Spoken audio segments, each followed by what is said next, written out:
Hi, it's good to be with you once again. I hope that you are keeping well.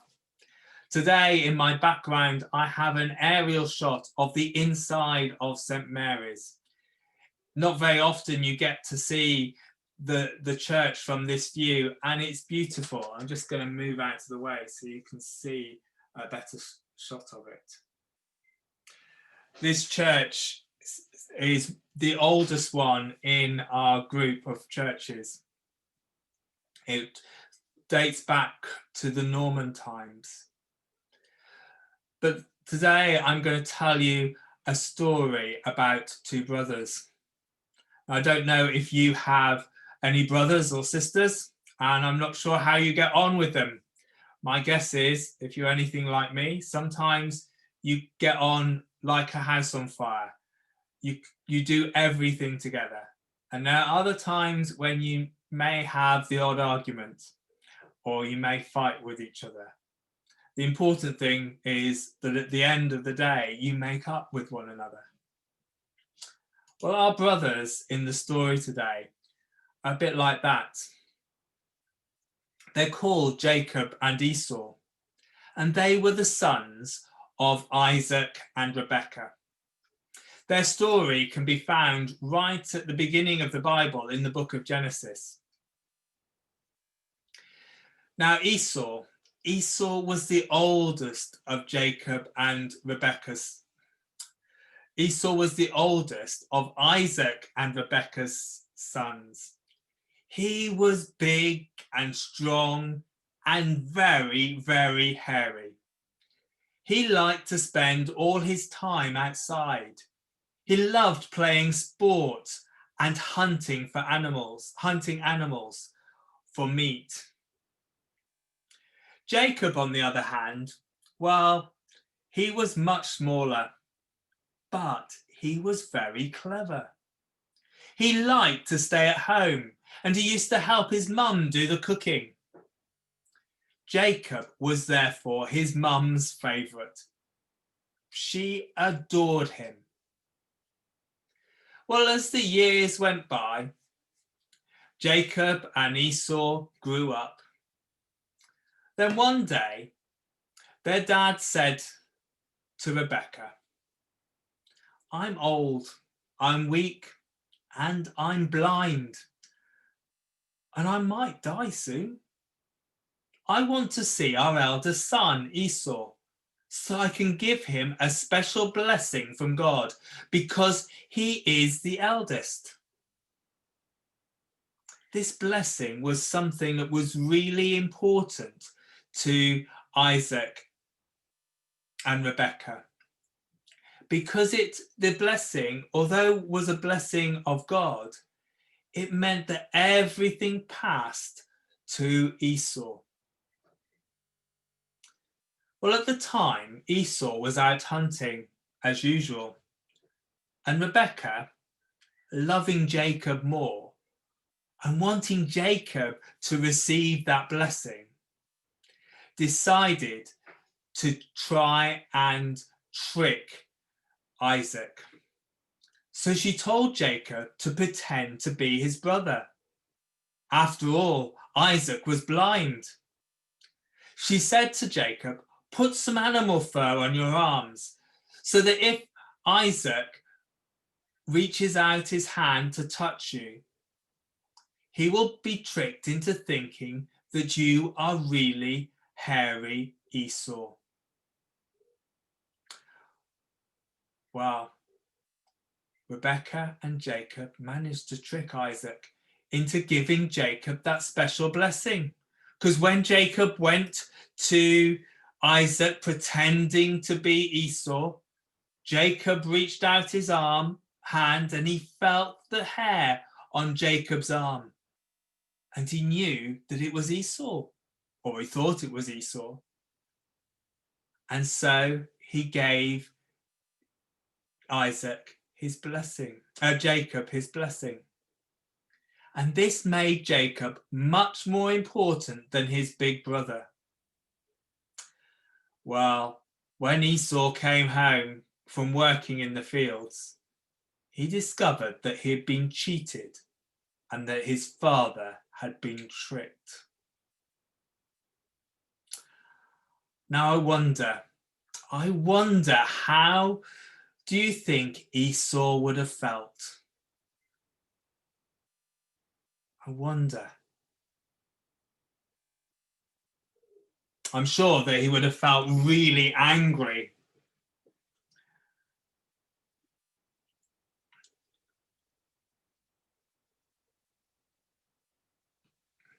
And I wonder how you think Jacob felt.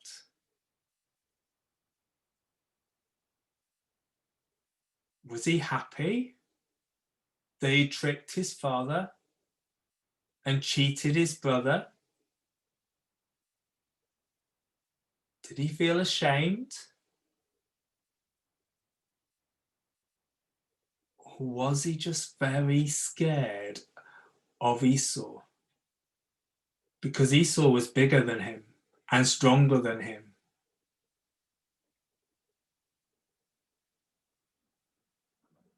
So what if Jacob was scared? I wonder what you think Jacob did.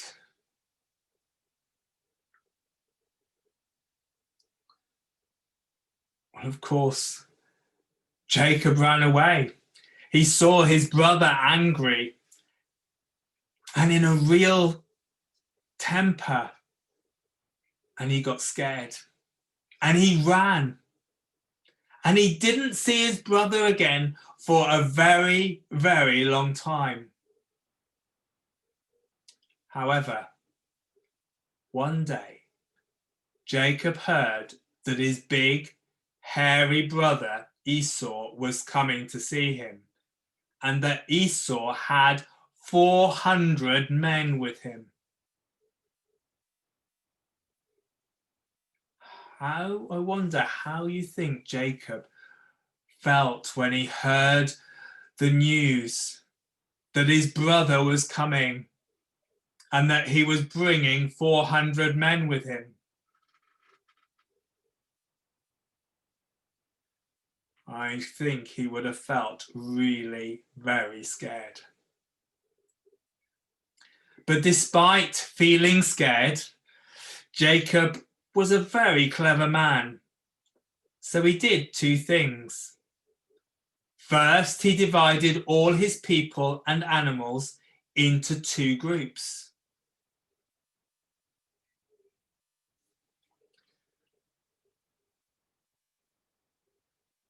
Why do you think he did that? Why divide his people and his animals into two groups? Well, you see, if Esau found one of the groups, he might think that that was everything and take it. Then the other group could escape. Pretty clever of Jacob. But the second thing that Jacob did was to send gifts ahead to meet Esau. One after another, gift after gift. Then at last, after all those years, Jacob came face to face with his big, hairy elder brother. And do you know what Esau did? He walked straight up to Jacob and he gave him a great big bear hug. Can you believe it? Esau gave Jacob a massive hug. Well, both Jacob and Esau cried. Esau had forgiven Jacob for cheating him out of his inheritance and for tricking his father. Now they were both rich men with big families and lots of servants. There must have been a massive party that day as the two brothers became friends once again when Esau forgave Jacob.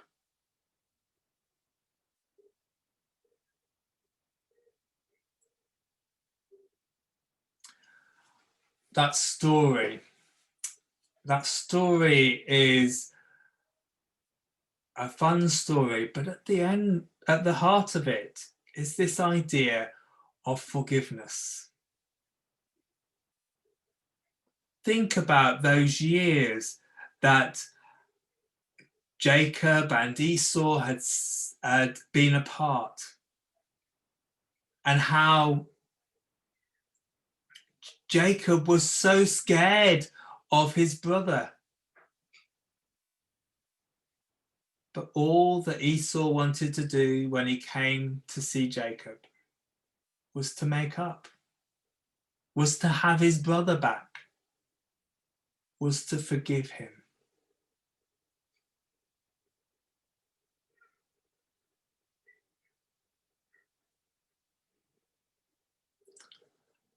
I wonder how Jacob felt when his brother surprised him and gave him a hug. I wonder how he felt when Jacob knew that he had been forgiven by Esau.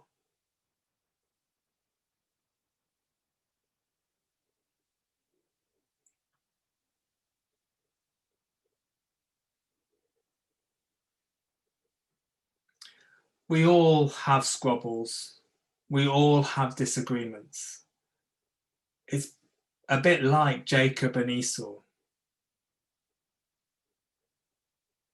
The important thing is how we make up after those things, after those squabbles and disagreements. How we learn to forgive each other and become friends. So today I want you to think about the arguments that you may have had in the last day or so.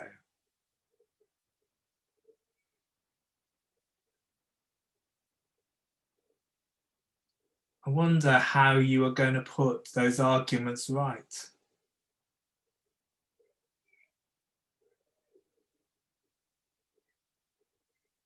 Are there people that you need to say sorry to?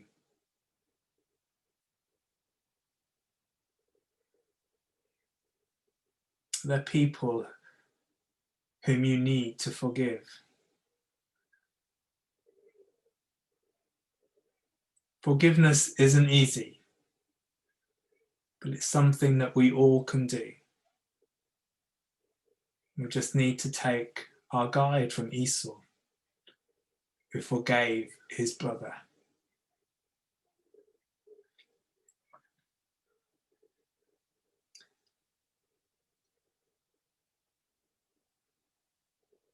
I'm going to finish with a prayer. Loving God, we thank you for our families and friends. Help us to be kind and considerate. And when things go wrong, help us to forgive and help us to say sorry.